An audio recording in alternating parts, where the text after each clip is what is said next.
Ako nga pala si Mr. Paano at ito ang video ko. Let's go! So ulitin natin ha. So para pala makompleto yung circuit natin, kailangan lang natin siyang i-series yung start push button, yung stop push button, yung coil ng contactor papunta sa 220 volts na supply.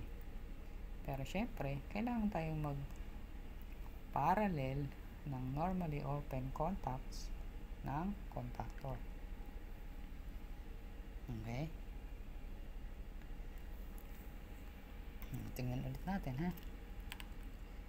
So kailangan mag energize yan pag pinindot natin to. Ayun, energize. Kailangan mo ma-disengage siya. Ayun. So tignan naman natin yung mga ibang accessories ng contactor natin. Like itong LAD N22. Kung titignan natin yung schematics niya, so meron pala tayong dalawang normally open at dalawang normally close. Kaya kung titignan natin tong pangalan niya, LAD N22, yung 2 to doon, ibig sabihin dalawang normally close at dalawang normally open. Yan yun. Normally open, dalawa, 1, 2, at yung normally close, dalawa. So pag ikinakabit natin to sa contactor, gaya nito, kakabit natin, meron yung click, kakabit natin contactor at kusa na siyang mag snap or makakabit. So kung titingnan natin, sabi niya dalawang normal open, ito normal close. Tingnan muna natin yung normal state niya without power. So normal open, dapat to walang tunog or wala siyang resistance. Okay, wala. So dapat ito merong resistance. Tsaka ito dapat meron din. So kung i-energize natin, dapat yan yung ang trabaho ng nito is auxiliary contact siya. Parang contactor lang din. Pag na-energize, yung lahat ng open isasara, yung lahat ng close ibubukas. Tingnan natin ha. Ayun, energize na. Nakita nyo, lumubog siya. Tingnan natin ulit. Ayun, lumutang. Already energized.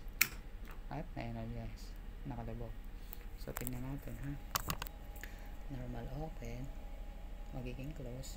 Normal close, magiging open. So, dapat to may resistance. Ayun. So, ito dapat mag-close din. So, dapat ito mag-open na. Ayun. Ito dapat mag-open na rin. Ayun. So, ganun pala yung trabaho niya. Parang contactor lang din na pag na-energize, ibubukas niya yung nakasara. Yung nakasara naman ay iba. At yung nakabukas ay sasara niya. So, tingnan naman natin itong timer na LAD T2. Kaya kung mapapansin nyo sa schematics niya, meron tayong normal close at meron tayong normal open.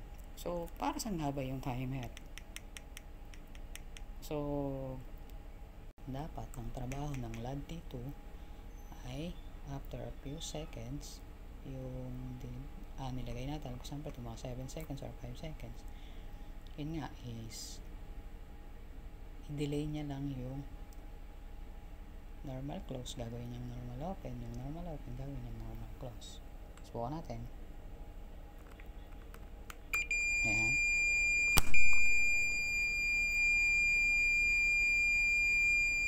So, dapat yan magna-normal open. Ayun. So, nag-normal open siya. Ito naman, Ulitin natin ha. So itong normal open, ayan, normal open siya. So pag in-energize natin, extend lang natin yung oras. Ayun. So dapat magno-normal close yan. Ayun, ganun pala yun. So ganun pala yung trabaho niya. Paano naman yung trabaho nitong emergency stop natin? Itong emergency stop. Yung emergency stop natin is, kung papansinin mo yung circuit ng emergency stop or yung drawing niya, ganito lang pala siya.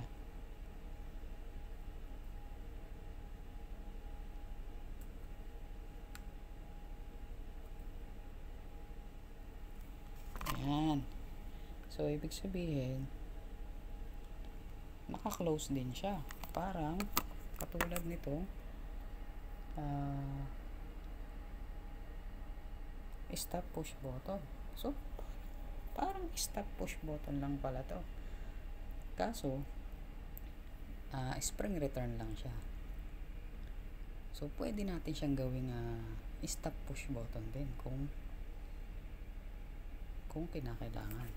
So ibig sabihin pala, kung idudugtong ko to sa circuit, pwede ko nang ilagay ito dito or dito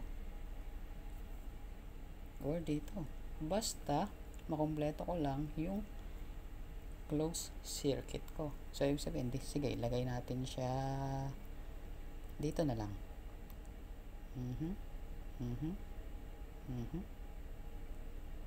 Yan.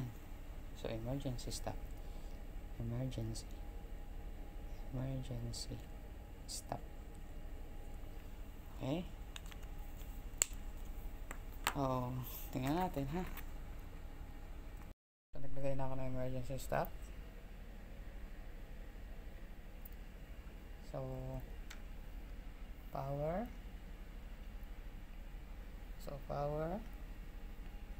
emergency stop, nagpunta sa start, tapos yung start nagpunta sa stop, then sa contactor, sa coil, tapos yung isang linya pabalik sa power. Okay, so tingnan natin ha. Start. Naka-engage na siguro. Naka-engage. Start. Naka-engage na. Tapos ito emergency stop. Parang stop lang din to. Tama.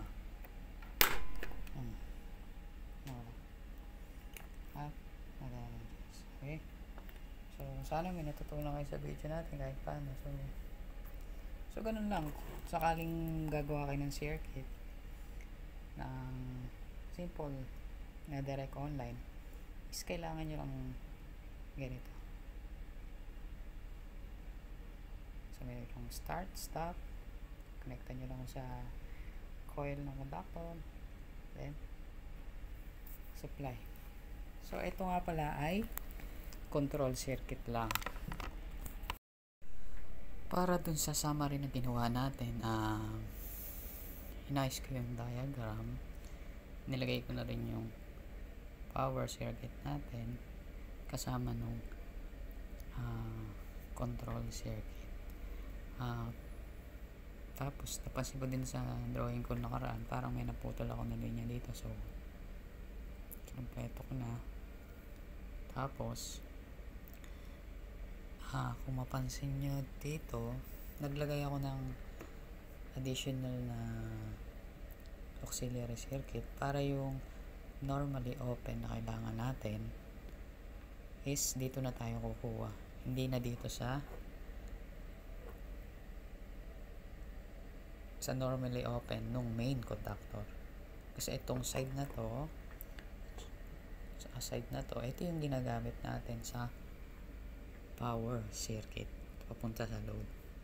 Okay, kaya pwede, actually pwede naman yun, pinakita lang natin na gagana nga siya kasi ginamit natin yung normally open. Pero ang proper way, naglagay tayo ng isang auxiliary para din tayo kumuha ng isang normally open. Tapos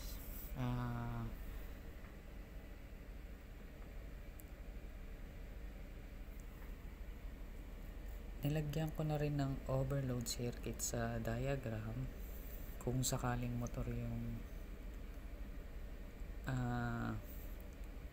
load natin. Pero this time kasi nag-ilaw lang muna. Pero kung motor may kasamang overload, wala kasi ako makitang overload. Pero yung overload kasi nilalagay lang naman yun dito sa ilalim ng contactor natin. Tapos for example na 3 to 5 amperes yung or 5 amperes yung overload setting natin, or para mag-overload yung motor natin, yun yung function niya. I-open niya lang yung circuit pag na-reach niya na yun with a certain time or temperature. So yun, dito nakakabit yun. Okay, so testing natin ha. So tingnan nyo ha, yung power circuit natin, kahit tanggalin mo pag tinakpan mo to, yung natitira yun yung control circuit, which is mag-ooperate yan. Okay, nilagyan natin ng power circuit para pakita lang natin na gumagana nga yung system natin. Okay, so try ulit natin ha. Start. Ayan, natin sa ilaw natin. Tapos ito yung load natin. Thank you, Lord. Yeah. Stop natin. So yun, so sana may natutunan kayo kahit paano.